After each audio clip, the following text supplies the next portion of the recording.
wonders of your mighty love.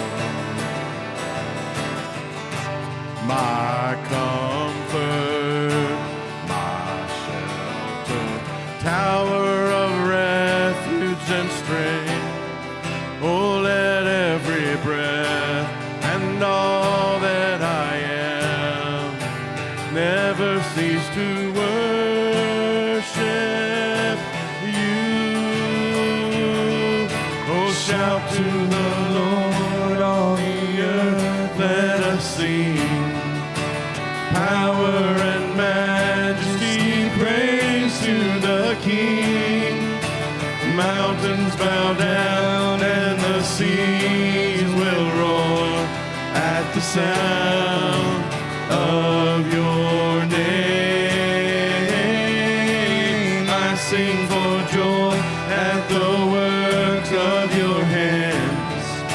Forever I'll love you, forever I'll stand. Nothing compares to the promise I have in you.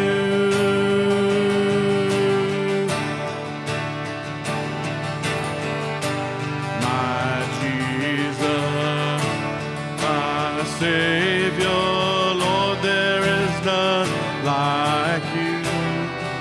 All of my days, oh, I want to praise the wonders of your mighty love. My comfort, my shelter, tower of refuge and strength.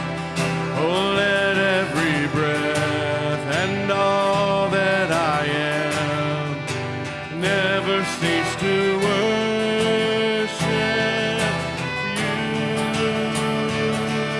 Oh, shout to the Lord, all the earth, let us sing.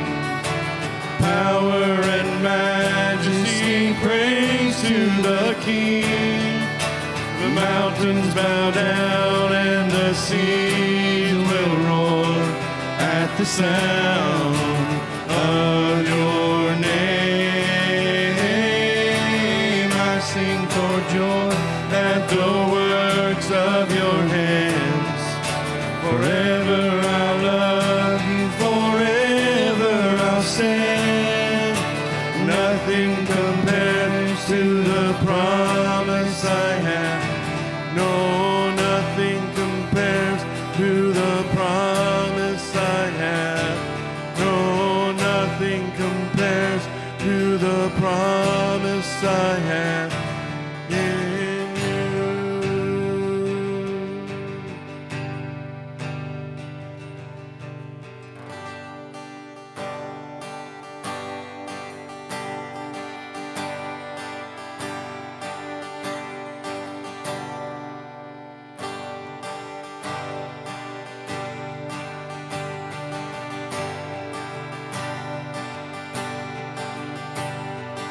I've heard 1,000 stories of what they think you're like, but I've heard the tender whisper of love in the dead of night, and you tell me that you're pleased and that I'm never alone. You're a good, good Father. It's who you are. It's who you are. It's who you are, and I'm loved by you. It's who I am. It's who I am. It's who I am.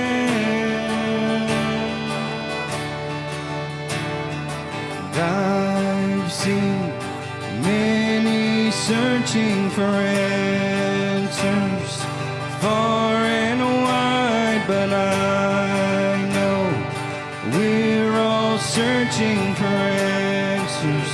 Only you provide, because you know just what we need before we say a word.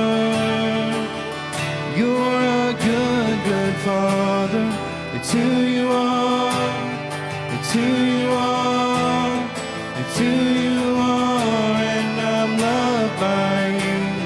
It's who I am. It's who I am. It's who I am. You are perfect in all of your ways. You are perfect in all of your ways. You are perfect in all of your ways to us. You are perfect in all of your ways. You are perfect in all of your ways. You are perfect in all of your ways to us. Love so undeniable, I can hardly speak. A peace so unexplainable, I can hardly think as you call me. Deeper still as you call me. Deeper still as you call me. Deeper still into love. Love, love, love. You're a good, good Father. It's who you are. It's who you are. It's who you are, and I'm loved by you. It's who I am. It's who I am. It's who I am. You're a good, good Father. It's who you are. It's who you are. It's who you are, and I'm loved by you. It's who I am. It's who I am. It's who I am.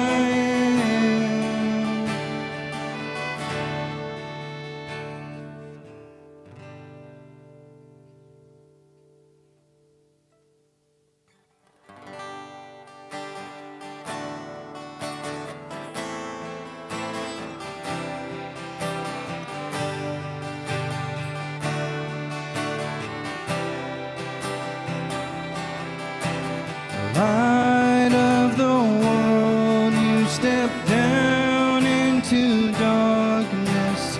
Open my eyes, let me see the beauty that made this heart adore you. Hope of a life spent with you. Here I am to worship. Here I am to bow down. Here I am to say that you're my God. You're altogether lovely, altogether worthy, altogether wonderful to me. King of all days, oh so highly exalted, glorious in heaven above. Humbly you came to the earth you created, all for love's sake became poor. Here I am to worship. Here I am to bow down. Here I am to say that you're my God. You're altogether lovely, altogether worthy, altogether wonderful to me. And I'll never know how much it cost to see my sin upon that cross. And I'll never know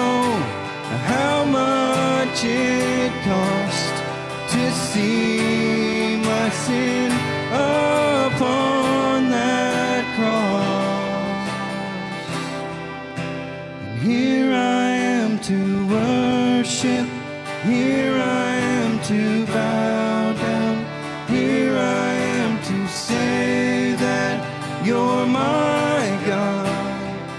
You're altogether lovely, altogether worthy, altogether wonderful to me. And here I am to worship. Here I am to bow down. Here I am to say that you're my God. You're altogether lovely, altogether worthy, altogether wonderful to me.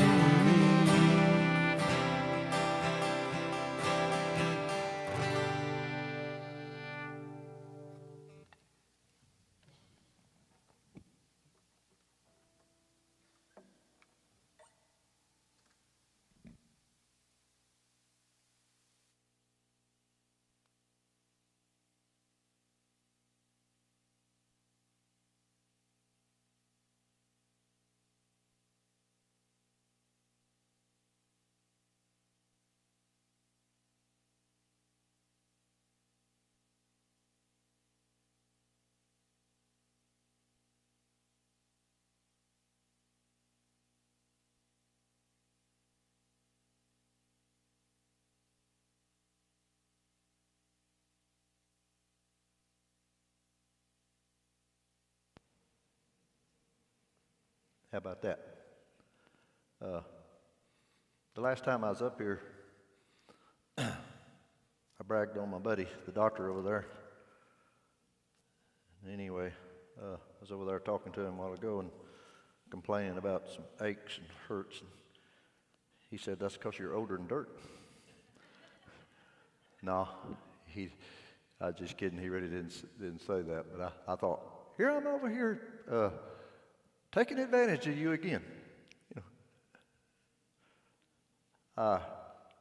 This morning I loved what the pastors shared with us. Good words, good words.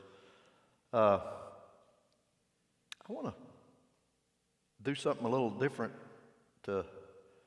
tonight that I don't normally do, but if you in my Sunday school class, you're going to get a repeat of some stuff that we've had the past few weeks. If you would turn your Bibles to 2 Kings, and I'm sorry, Bill, I didn't give you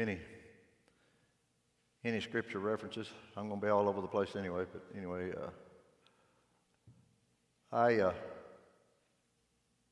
the songs, Glenn, that y'all picked out tonight, and maybe y'all will get that away too if you get old as dirt, just like me. Is that those songs? They're my heartbeat anymore, Jeremiah. Y'all picked out some good ones. You know, we'll never know the cost. You know, how many of you got that concept in your head that when you get to heaven you're going to know everything? You know, we're going to spend eternity seeing, learning what it cost for the Savior to be on the cross. We can't imagine it. It's our finite minds can't get that. We can't get that. But we've been in 2 Kings. We're doing through Answers in Genesis, and I know some of y'all are in that stuff in those lessons, and y'all may be way ahead of us. I don't know, but we're just now getting into 2 Kings chapter 6 and 7. But it's been my want that when we go into these lessons, these are not just stories that we just find that are in the Old Testament that are odd. There's especially the book of 1 and 2 Kings and 1 and 2 Chronicles are just, you know, they're full of this. Man, these are odd stories. Why did God put this down? But they're in there for life lessons for you and I. You and I. And, what the pastor ended on today it's my desire, grab a promise and take God at his word on it. Say, okay, God, I'm going to stand on this. I'm going to stand on this. I want to be that guy who Scripture says he trembles at God's word. He's going to do something. Have you, when you read through these passages, you pick out those sentences says, and it happened one day, or and it happened the next day, or and it come to pass. Do y'all know God's busy? God's busy every day, all the time, around the clock. Around the clock. And I've shared with the class, I say, okay, let's start in chapter 4, 2 Kings chapter 4. Elisha. And here's just seven verses, and then we're going to jump around, but here in chapter 4, 2 Kings, it says, a certain woman of the wives of the sons of the prophets cried out to Elisha, saying, your servant, my husband, is dead, and you know that your servant feared the Lord, and the creditor is coming to take my 2 sons to be his slaves. So Elisha said to her, what shall I do for you? Tell me, what do you have in the house? And she said, your maidservant has nothing in the house but a jar of oil. Get this picture, guys. Here is a woman who's at the end of her rope.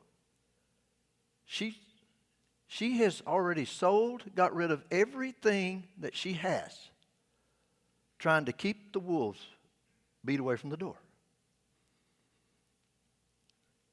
She's fixing to lose hopefully her support for the oncoming years, her 2 sons, to creditors. They're going to use them to pay off the debt.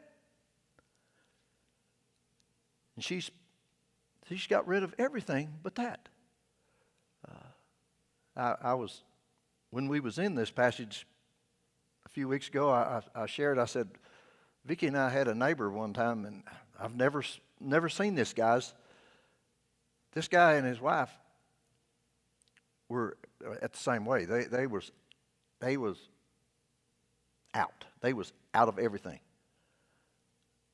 I seen this guy. He was eating an onion. That was all he had in the house. An onion.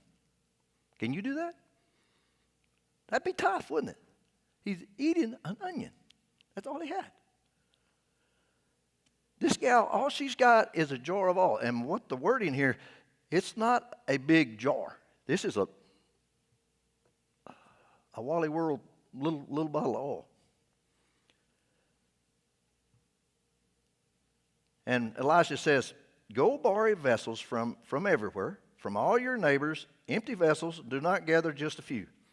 And when you've come in, you shall shut the door behind you and your sons, then pour into all those vessels and set aside the full ones. So she went from him and shut the door behind her and her sons, and who brought the vessels to her, and she poured it out. Now it came to pass when the vessels were full that she said to her son, bring me another vessel. And he said to her, there is not another vessel. So the oil ceased. Then she came and told the man of God. And he said, go sell the oil and pay your debt, and you and your sons live on the rest. Okay, I read this here and I said, okay, what's this for us today? What do we take with this today? And God shared with me, he said, how about your jar? Is your jar full? Guys, God promises to reveal himself. He wants communion with you and I, and to fill us, our vessels, full. And because I remember when we was in this, I said, guys, how many of you are like the rest of the world? Your eyes are on the world. You're focusing on all things of the world. I shared with you last time I was up here. This just blew me away. It reminded me of when I was a little kid down there in Honduras when we went to up there in those villages up on the mountains. They had nothing. The house, their land, and something to sit on. They had nothing. But every one of them was grinning from ear to ear. They was content. Content. Are you at that point? Are you content? Or are your eyes looking somewhere else? Because I got to looking at this and I said, okay, what if her boys? What if her boys was that way? How many of you had little guys and you're trying to help them, or are they trying to help you, and you get stuff all over everywhere? You're trying to pour it in. You're trying to pour something in there, and it's all over everywhere, Austin. But I was thinking, okay, God promises to pour out His Spirit upon us, show us. He wants to use you and I every day. He wants you and I to be in on what's happening. What's happening? Because if they wasn't focused, they wouldn't have got much oil out of this deal. You know, take it and run with it. Flip over to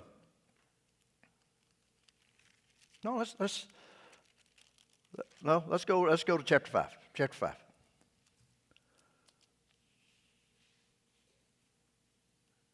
Chapter 5. It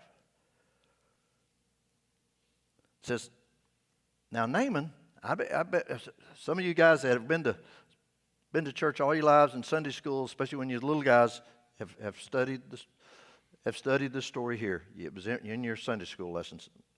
Naaman gets healed from leprosy. It says, now Naaman, commander of the army of the king of Syria, was a great and honorable man in the eyes of his master, because by him the Lord had given victory to Syria.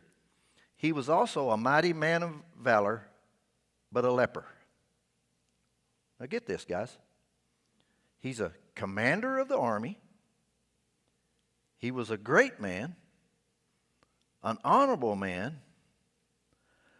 He was a victorious man, a mighty man of valor. But circle it, or underline it, or like I learned the hard way, underscore. Underscore. Underscore means to underline.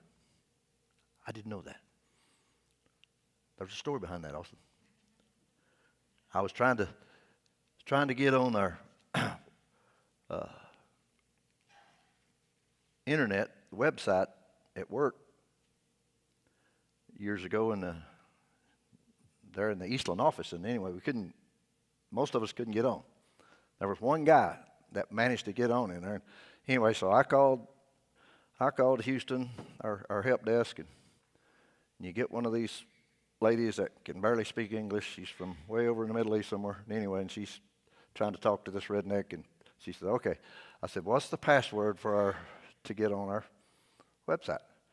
And she says, Enbridge, North Texas, _ at Eastland. And I go, okay, so I typed that word underscore out. And I'm sitting there and I'm fighting this thing. And anyway, I call her back and I said, this is not working, lady. I said, am I leaving something out? And she says, okay, Enbridge, North Texas, _ at Eastland. And I said, and I'm on the phone and she hears me and she says, is there anybody in there that's managed to get on? And I said, yeah, there's one guy. She says, look at what he's got up there. And I said, okay. I said, why didn't you just say underline, lady? You know, and I said, Yeah, she had a few choice words for me, but anyway. So that's why I say there's a history in that underscore. And the Syrians had gone out on raids, and look here, this goes perfectly with what Jody was sharing with us this morning about providence, the providence of God. And the Syrians had gone out on raids and had brought back captive a young girl. This is a little girl from the land of Israel. And she waited on Naaman's wife. Then she said to her mistress, "If only my master were with the prophet who is in Samaria!" Exclamation point. For he would heal him of his leprosy. Well, Naaman hears this. And he says, and Naaman went and told his master, saying, "Thus and thus said the girl who is from the land of Israel." Then the king of Syria said, "Go now, and I will send a letter to the king of Israel." So he departed and took with him 10 talents of silver, 6,000 shekels of gold, and 10 changes of clothing. Guys, this is millions of dollars in today's language. Then he brought the letter to the king of Israel, which said, "Now be advised, when this letter comes to you, that I have sent Naaman my servant to you, that you may heal him of his leprosy." Now, we see what the king does when he reads this. And it happened when the king of Israel read the letter that he tore his clothes and said, "Am I a God to kill and make alive, that this man sends a man to me to heal him of his leprosy? Therefore, please consider and see how he seeks a quarrel with me." See, he thinks, you're just wanting to fight. You're wanting to go to war. Now remember who Naaman is. He's a big name. He's a big name guy. So it was when Elijah, the man of God, heard, now he's not there, but he heard that the king of Israel had torn his clothes, that he sent to the king saying, "Why have you torn your clothes? Please let him come to me, and he shall know that there is a prophet in Israel." Then Naaman went with his horses and chariot and stood at the door of Elisha's house.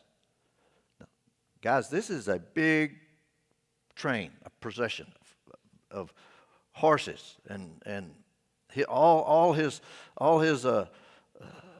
help and soldiers and servants. And look what Elisha does.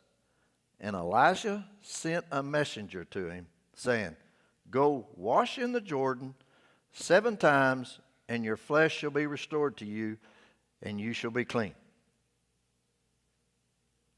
But Naaman became furious and went away and said, "Indeed, I said to myself, he will surely come out to me and stand and call on the name of the Lord his God and wave his hand over the place and heal the leprosy." Now he's thinking Elisha is going to come out because of who he is, do a bunch with his hands, whatever, and say something, and he instantly be healed. And Elisha don't even come out of the house. Don't even come out of the house. And I like verse 12. "Are not the Abana and the Pharpar, the rivers of Damascus, better than all the waters of Israel? Could I not wash in them and be clean?" Those rivers are up in the mountains. They're running over rock. The water is clear. The Jordan looks like the Leon River or the Savannah River in the rain. It's muddy. You guys that went to Honduras, y'all know what the water looked like down there. Like some said, don't even let that water touch your lips. He says, you see what the Scripture's pointing out to us here about pride? Could be bought. Look at all the money he brought.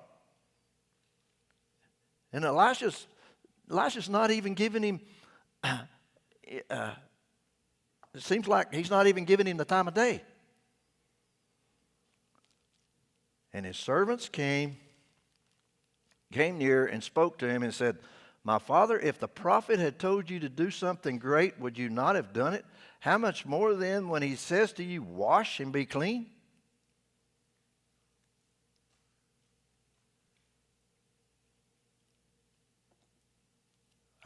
When we was in this lesson a week or two ago, I can't help but think of, because I know folks this way, and I know y'all do too, that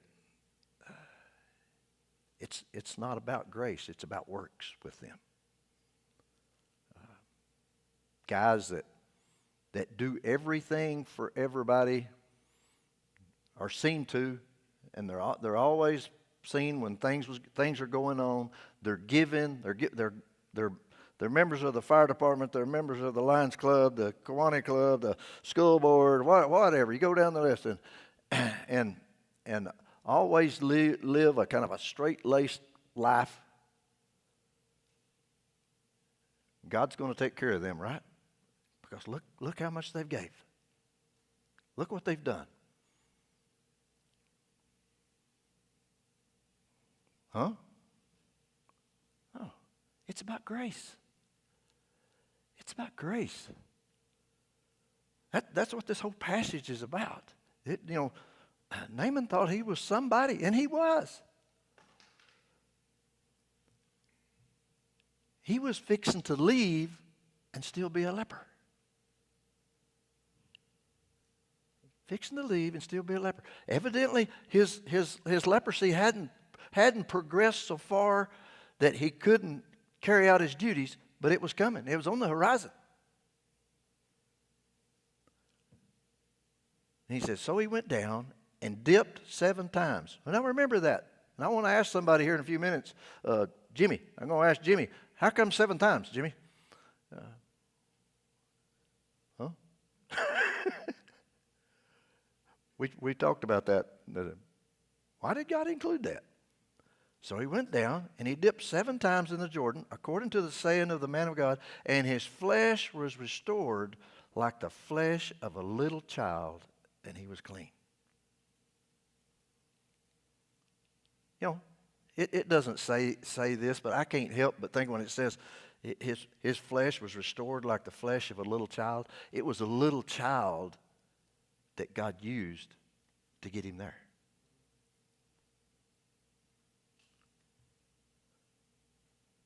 It's about grace.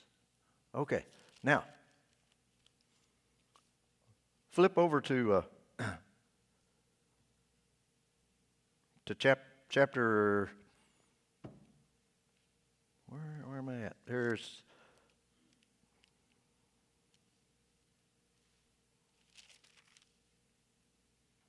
I'll find it here in a minute. Okay, verse 24.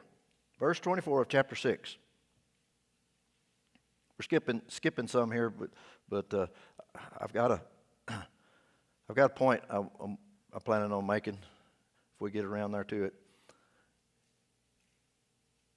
And it says in chapter 6, verse 24, it says, "And happened after this that Ben-Hadad, king of Syria, gathered all his army and went up and besieged Samaria. And there was a great famine in Samaria. And indeed they besieged it until a donkey's head was sold for 80 shekels of silver, and 1/4 of a cab of dove droppings for 5 shekels of silver." Have any of y'all had any tacos made out of that? Then as the king of Israel was passing by on the wall, a woman cried out to him, saying, "Help, my lord, O king." Now get this. And he said, "If the Lord does not help you, where can I find help for you? From the threshing floor or from the winepress?" Then the king said to her, "What is troubling you?" And she answered, "This woman said to me, 'Give your son that we may eat him today, and we will eat my son tomorrow.' So we boiled my son and ate him. And I said to her the next day, 'Give your son that we may eat him.' But she has hidden her son." That's tough words, isn't it? God, why is this here? Where are we going with this?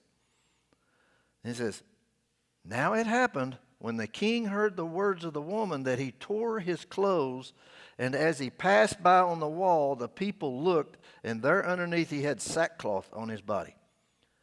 Then he said, God, do so to me and more also, if the head of Elisha, the son of Shaphat, remains on him today. You know, he's blaming Elisha for this. But Elisha was sitting in his house, and the elders were sitting with him, and the king sent a man ahead of him. But before the messengers came to him, he said to the elders, do you see how this son of a murderer has sent someone to take away my head? Look, when the messenger comes, shut the door and hold him fast at the door. Is not the sound of his master's feet behind him? And while he was still talking with him, there was the messenger coming down to him. And then the king said, surely this calamity is from the Lord. Why shall I wait? Why shall I wait for the Lord any longer? Now, this is a long read, but I'm getting there. It says, then Elisha said, hear the word of the Lord. Thus said the Lord, tomorrow about this time a seah of fine flour shall be sold for a shekel, and 2 seahs of barley for a shekel at the gate of Samaria. And so an officer on whose hand the king leaned answered the man of God and said, look, if the Lord would make windows in heaven, could this thing be? And he said, in fact, you shall see it with your eyes, but you shall not eat of it. Now there were 4 leprous men at the entrance of the gate, and they said to one another, why are we sitting here until we die? If we say we will enter the city, the famine is in the city, and we shall die there. And if we sit here, we die also. Now therefore come, let us surrender to the army of the Syrians. If they keep us alive, we shall live. And if they kill us, we shall only die. You know, we're going to die anyway, guys. Let's do something. That's the paraphrase of that. And they rose at twilight to go to the camps of the Syrians. And when they had come to the outskirts of the Syrian camp, to their surprise, no one was there. For the Lord had caused the army of the Syrians to hear the noise of the chariots and the noise of horses, the noise of a great army. So they said to one another, look, the king of Israel has hired against us the king of the Hittites and the king of the Egyptians to attack us. Therefore they arose and fled at twilight and left the camp intact, their tents, their horses, their donkeys, and they fled for their lives. And when these lepers came to the outskirts of the camp, they went into one tent and ate and drank and carried from it silver and gold and clothing and went and hid them. Then they came back and entered another tent and carried some more. Look at verse 9. It says, then they said to one another, we're not doing right. This day is a day of good news, and we remain silent. If we wait till morning light, some punishment will come upon us. Now therefore come, let us go and tell the king's household. So they went and called to the gatekeepers of the city and told them, saying, we went to the Syrian camp, and surprisingly no one was there. Look, the rest of it is it's quite lengthy, but it happens just as the man of God had said, Elisha had said. But look who God used to save the people in Samaria. The lepers.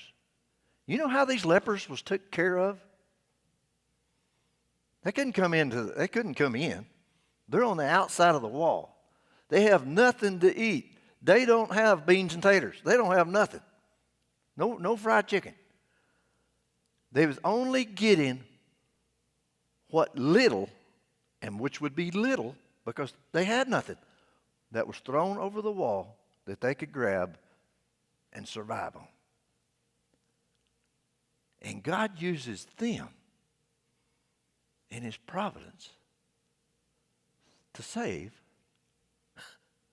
the people in town. They head out to the Syrian army, and God causes them to hear not 4 lepers, but what they thought was armies coming. Let's get out of Dodge and leave all that abundance behind them.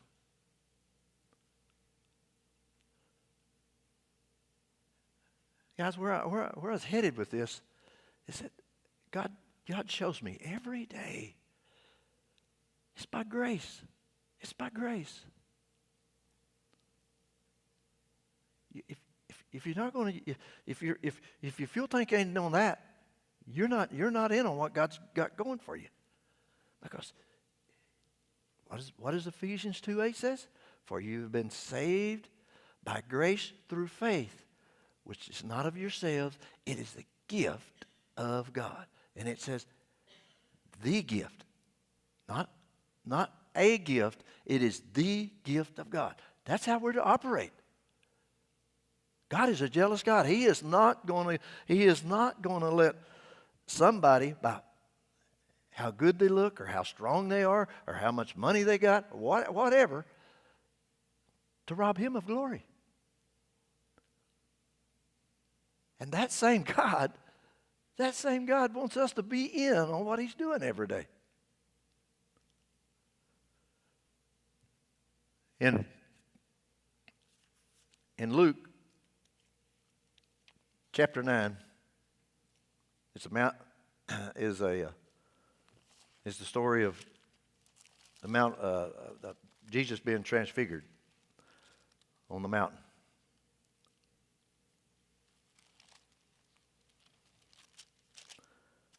Chapter 9, verse 28. And what time we got? And it says in verse 28, now it came to pass about 8 days after these sayings that he took Peter, John, and James and went up on the mountain to pray. And as he prayed, the appearance of his face was altered, and his robe became white and glistening. And behold, 2 men talked with him, who were Moses and Elijah, who appeared in glory, and look at this, and spoke of his decease, which you can use the word exodus there. He said, how Jesus is going to exit, which he was about to accomplish at Jerusalem. But Peter and those with him were heavy with sleep, and when they were fully awake, they saw his glory and the 2 men who stood with him. Then it happened as they were parting from him that Peter said to Jesus, Master, it is good for us to be here. Let us make 3 tabernacles, one for you, one for Moses, and one for Elijah, not knowing what he said. And while he was saying this, a cloud came and overshadowed them, and they were fearful as they entered the cloud. And a voice came out of the cloud saying, This is my beloved Son. Hear him. In reading this, isn't it like us that we don't know what to do. We don't know what to do with the situation, so let's do something for God. Hey, this is great. Let us make you a booth and Moses one and Elijah one. And God says, all I want you to do is hear him. Listen to him. Listen to him. Guys, where I'm going with this is that I'm one of those guys who has been saved for quite some time, and just now humbling myself and listening and getting to know the God who saved me.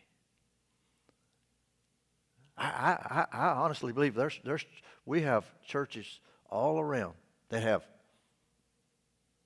people that show up on Sunday mornings, every Sunday night, Wednesday night, guys like y'all that are loyal to come every time the door's open,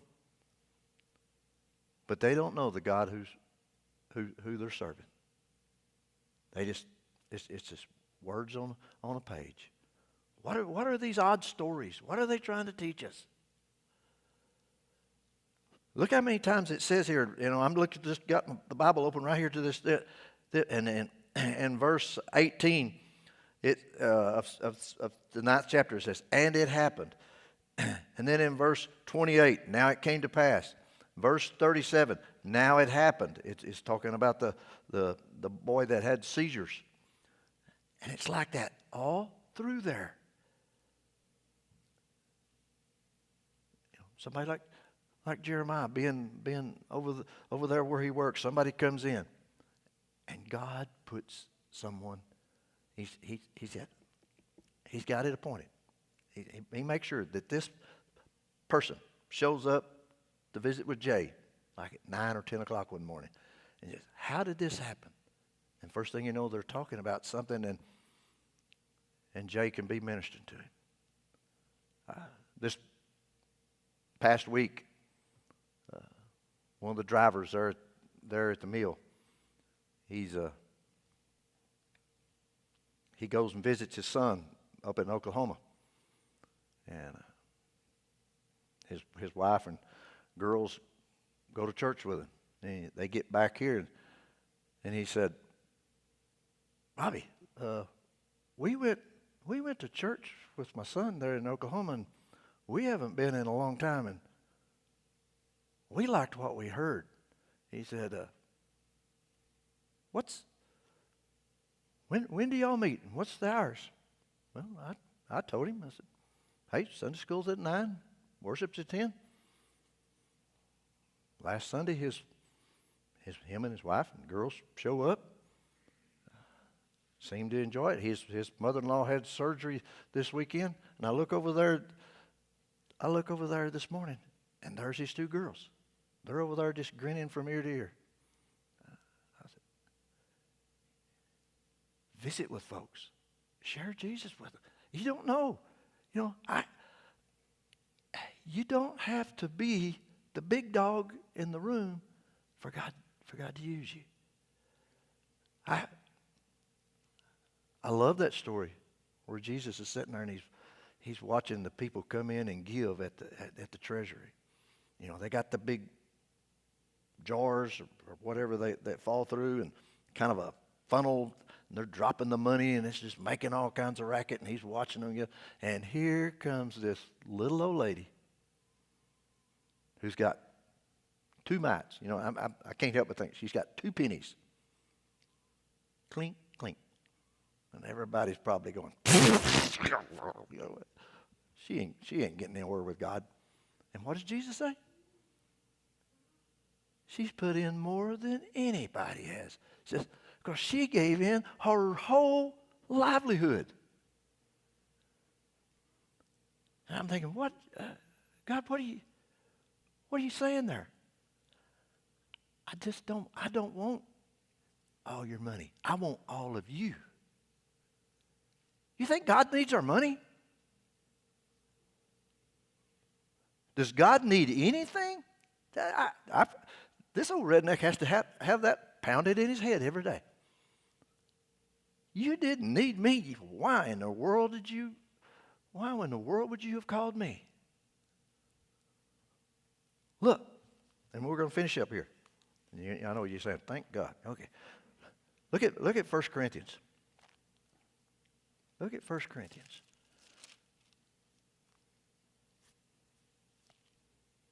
I can't help but think of the little gal that God used to change Naaman's life.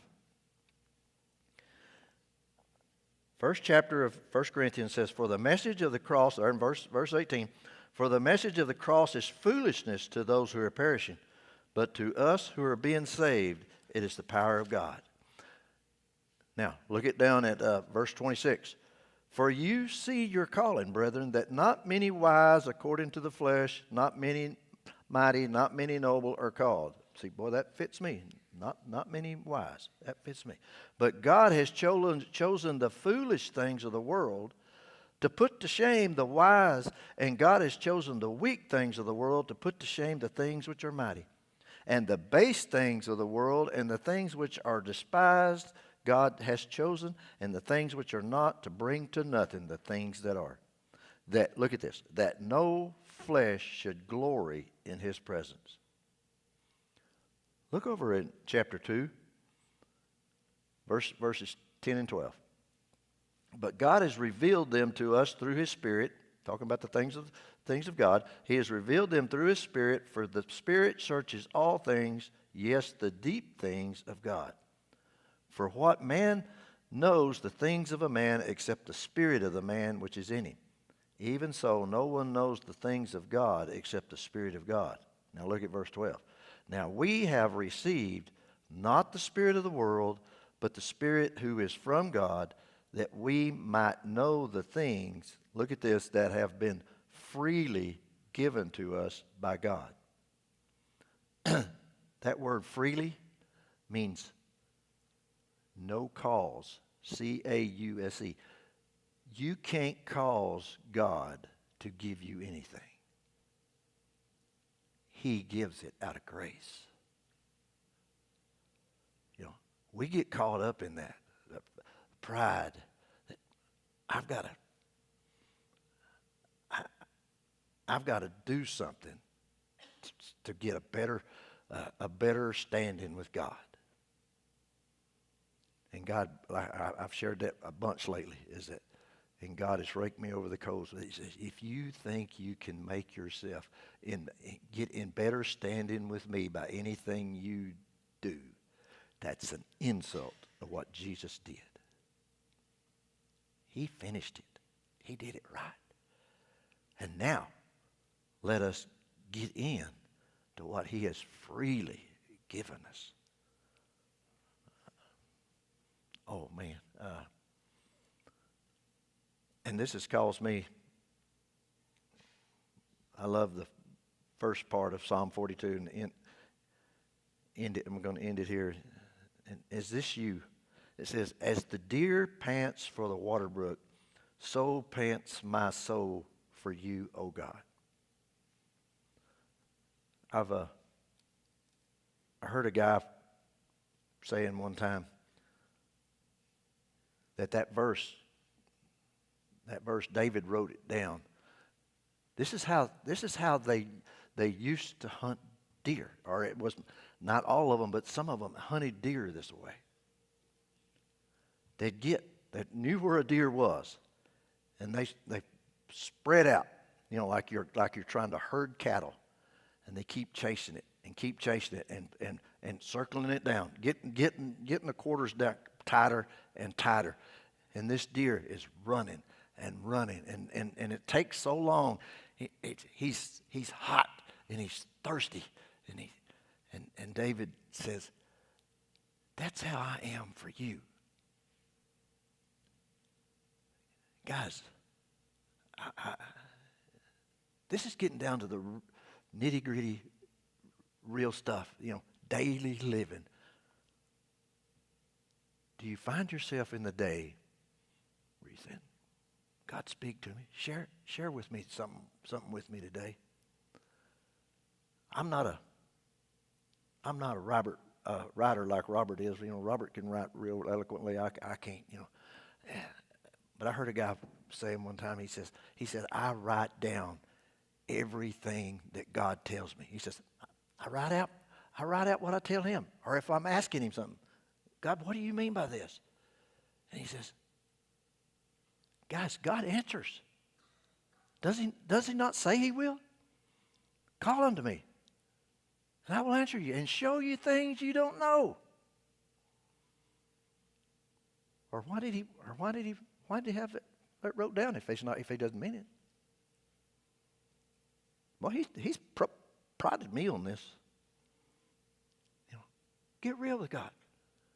Get real with God and say, God, I don't understand. Tell me. Show me. Don't know if y'all noticed, but the last couple of weeks, of course, it's like the pastor has said, it's summertime.